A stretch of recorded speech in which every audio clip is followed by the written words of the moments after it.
جیسے میں نے عرض کیا کہ یہ حادثہ اس لیے بھی بڑا حادثہ ہے جو آج پیش آیا کہ حضرت نواب عشرت علی صاحب قیصر دامت برکاتہم العالیہ یہ ایک نسل کے آدمی تھے.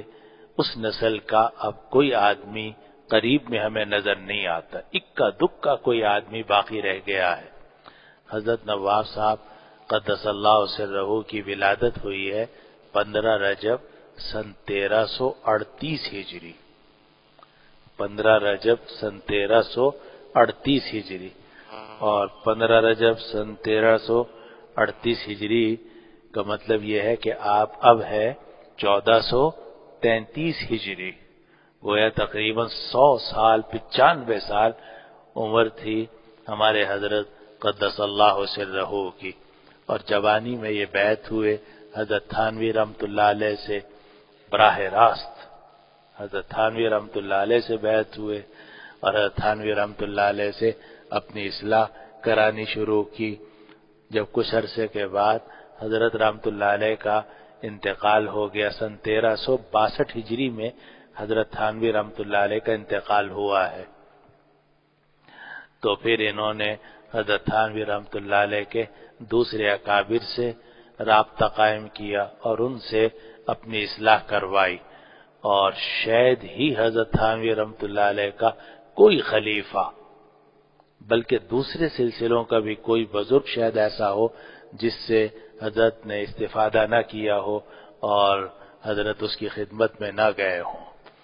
خاص طور پر حضرت تھانوی رحمۃ اللہ علیہ کے سلسلے کے جتنے بڑے بڑے نام ہیں وہ سارے بزرگ ایسے ہیں جن کی حضرت نواب صاحب قدس اللہ سرہ نے زیارت بھی کی، ان کے صحبت بھی اختیار کی، ان کی مجلسوں میں بھی بیٹھے اور ان سے استفادہ بھی کیا. حضرت مفتی محمد حسن صاحب رحمۃ اللہ علیہ، حضرت مولانا خیر محمد صاحب رحمۃ اللہ علیہ، حضرت مفتی شفیع صاحب قدس اللہ سرہ، حضرت ڈاکٹر عبدالحی صاحب قدس اللہ سرہ، حضرت مولانا فقیر محمد صاحب قدس اللہ سرہ، حضرت حاجی محمد شریف صاحب قدس اللہ سرہ. ایک نام نہیں، لمبی فہرست خلفاء کی کہ جن سے حضرت نے استفادہ کیا. اور کئی خلفاء کے مجاز بیعت تھے ہمارے حضرت. چنانچہ حضرت نواب قیصر صاحب قدس سرہ حضرت مولانا فقیر محمد صاحب رحمۃ اللہ علیہ کے بھی خلیفہ ہیں اور حضرت ڈاکٹر عبدالحی صاحب رحمۃ اللہ علیہ کے بھی خلیفہ ہیں اور حضرت مولانا مسیح اللہ صاحب قدس اللہ سرہ کے بھی خلیفہ ہیں. اور جب بوڑھے ہو گئے، کافی عرصے سے ہم دیکھ رہے ہیں بوڑھے ہی تھے، تو بڑھاپے میں بھی جا کر بیعت ہوئے حضرت مولانا مسیح اللہ صاحب قدس اللہ سرہ سے جلال آباد. انہوں نے بھی پھر خلافت عطا کی. تو ساری عمر انہوں نے اپنی اصلاح میں گزاری اور رجوع اللہ میں گزاری اور استقامت کی زندہ مثال تھے.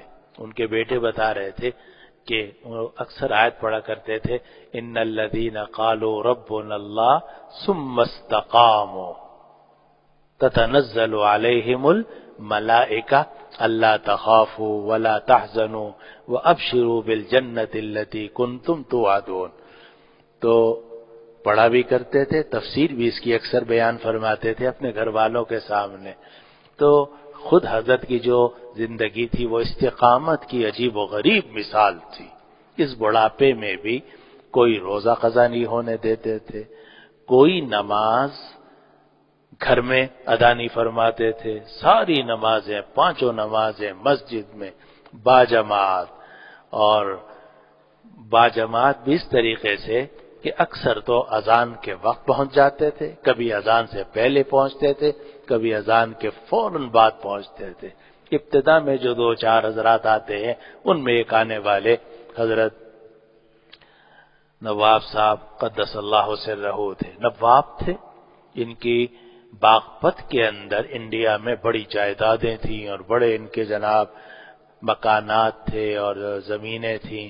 سب کو چھوڑ چھاڑ کے پاکستان آ گئے تو کچھ زمینیں تھوڑی سی ملی، کوئی جائیداد بھی ملی، بڑا کاروبار بھی انہوں نے کیا.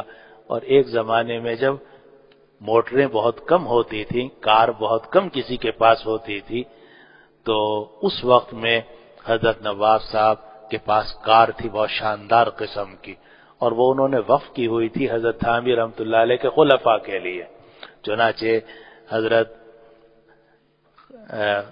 ڈاکٹر عبدالحی صاحب قدس اللہ سرہ، اور پشاور میں حضرت مولانا فقیر محمد صاحب قدس اللہ سرہ، اور بابا نجم احسن صاحب اور جتنے بزرگ تھے، ان کو کہیں جانا ہوتا تھا تو کوشش کرتے تھے کہ میں اپنی کار لے کر کسی طریقے سے پہنچ جاؤں، ان کو بٹھا لوں اور ان کی جو خدمت میں کر سکتا ہوں وہ کروں۔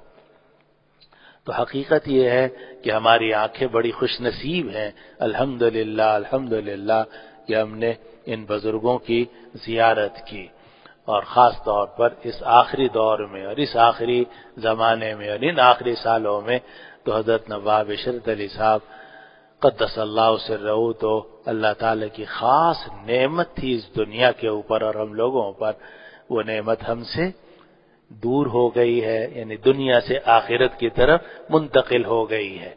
اور چونکہ بڑے اولیاء اللہ کا دنیا سے منتقل ہو جانا یہ دنیا والوں کے لیے فتنے کا اور آزمائش کا ذریعہ بن سکتا ہے، اسی لیے نبی کریم صلی اللہ علیہ وسلم نے اور دوسرے حضرات نے ہمیں دعا سکھائی کہ اللہم لا تحرمنا اجرا ولا تفتنا بعد، اے اللہ ان کے اجر سے ہمیں محروم نہ فرما اور ان کے بعد ہمیں آزمائشوں میں نہ ڈالیے، اے اللہ ان کے تشریف لے جانے کے بعد ہمیں آزمائشوں میں نہ ڈالیے۔